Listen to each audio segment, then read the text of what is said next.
Hi all, welcome to Andrea M. D'Souza's kitchen. Today I'm going to share with you this recipe that I had learnt many years ago. I don't remember exactly when, but I remember it was a very quick and simple recipe and perfect to be done on days when you don't feel like cooking or you're feeling lazy to cook. There's hardly anything that goes into this mutton, and at the same time it tastes absolutely delicious. And then we can enjoy it with parathas. If you don't have parathas, even chapatis or bread will do. So, this is a very simple recipe I wanted to share with all of you, and you too can try it out and let me know how much you like it. You can send me your pictures of the food that you cook, give me your feedback. I'll be looking forward to it. And don't forget to like my videos on Andrea M. D'Souza's kitchen. There are many recipes, especially Goan recipes if you like good food. And don't forget to share them with everyone of your family and friends who love a whole lot of good food. So now I won't take too much of your time. I'll go ahead with this quick mutton recipe so that you too can make it and enjoy it with your family and friends. Here are the initial ingredients. I'll add the rest of the ingredients later, but for now, this is half a kg of mutton cut into medium-sized pieces. I've used a little bit of leg piece over here. There is a lot of chopped garlic. Now this is around half a katori, which would be around say 3 to 4 tablespoons of garlic, which I have chopped fine. Now you can also use grated garlic or crushed garlic, but I prefer the chopped one, so I've chopped it. I also have salt to taste. Now depending on your taste, you can add or increase the salt or even reduce the salt from here. But as of now, these are our three ingredients. I'm going to begin with this. And while the mutton is cooking, I will show you the rest of the ingredients, which are not too much. Here's my pan. In this, I'm going to add the mutton. I will also add the garlic. I'm going to add the salt and around 3/4 cup of water. I'll increase the flame and let it come to a boil. And once it comes to a boil, I'm going to reduce it and let it cook on slow flame.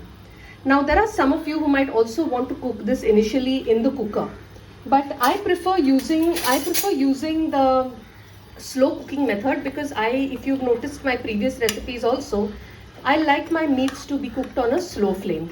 So I won't be using a cooker for this. So let it come to a boil and then I'll reduce the flame. If you find that the water is less for the mutton to cook, you can add another 1/4 cup or so. I'm adding it first only. So let it cook. Here you can see it's slowly coming to a boil. Now that it has come to a boil, I'm going to cover it. And I'm going to reduce this flame to completely slow and let it cook for an hour or so until it is ready. I have 6 to 7 of these large green chilies. These chilies are not very spicy, so you can use even more if you want. You don't have to worry about the spice level. So I'm going to cut these into small pieces. There are those chilies which I have cut into these small pieces. If you want to use less, you can use less if you find chilies too spicy. So that depends on you completely. Here are our other ingredients, very basic. There are not too many ingredients. There's just a little bit of pepper here, no major garam masalas or any other masala. Coarsely ground pepper around 1.5 teaspoon. Again, depending on your taste, you can increase or decrease it. And there is some oil here. Now this oil I've used is mustard oil, around 1 cooking spoon, because looking at this entire combination, I think I'd prefer mustard oil. But you can use whichever oil you have in your house. Doesn't really make a major difference.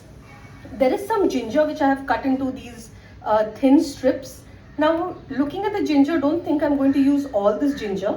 I'm just going to use around 1 teaspoon finally for the garnish. The rest of the ginger I've kept it so that we can eat it later on with the mutton and the chapatis. Same way as sometimes there is a onion and limbu combination or onion and lemon combination where people like to eat that with non-veg food. Here I'm going to be using chilies and ginger. This combination also tastes very good if you're eating big chilies like this along with ginger. I tasted it at some restaurant in town, I can't remember the name, but it also tastes fantastic when you're just having plain mutton with chapatis. So the rest I'm going to use in the end. It's been half an hour, so let's see how our mutton is doing right now. Okay, this is what it looks like. The ginger is still there, the mutton is cooking. Although it does look good, let it cook a little more because we want that mutton to be melting in the mouth. Okay, it looks quite good. So let it continue to cook for another half an hour. at least 1 hour for us to get that melt in the mouth mutton when we are using it on a low flame. Okay, I'll cover it and keep it back again.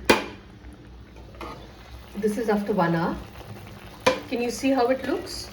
Most of this stock or water has dried right now, but there is a little left.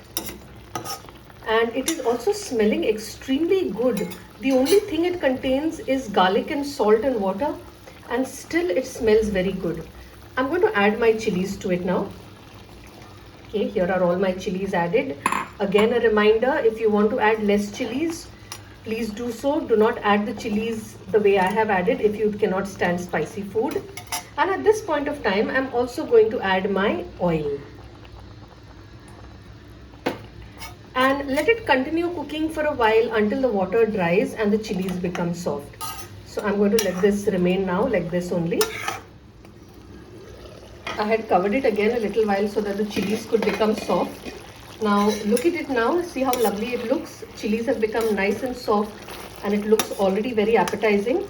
But I'll let it be for a couple of minutes more until the water dries a little more. So I'm just going to let that be for a couple of minutes, and this time I'm not going to cover it. I'm just going to keep this pan open. See how lovely it looks? At this point of time, I'm now going to put in the pepper powder that I had coarsely ground and kept aside. Mix it a bit well, and it's nearly done. Now that it is done, I'm going to sprinkle this bit of ginger on it for garnish, and I'm going to give it a light mix. Look at it. It looks quite lovely, and now I'm going to be making some parathas, and we'll eat these parathas with it, and I'm sure it will taste even better. So here our mutton is finally ready. Can you see how lovely it looks? And it has been cooked very well too.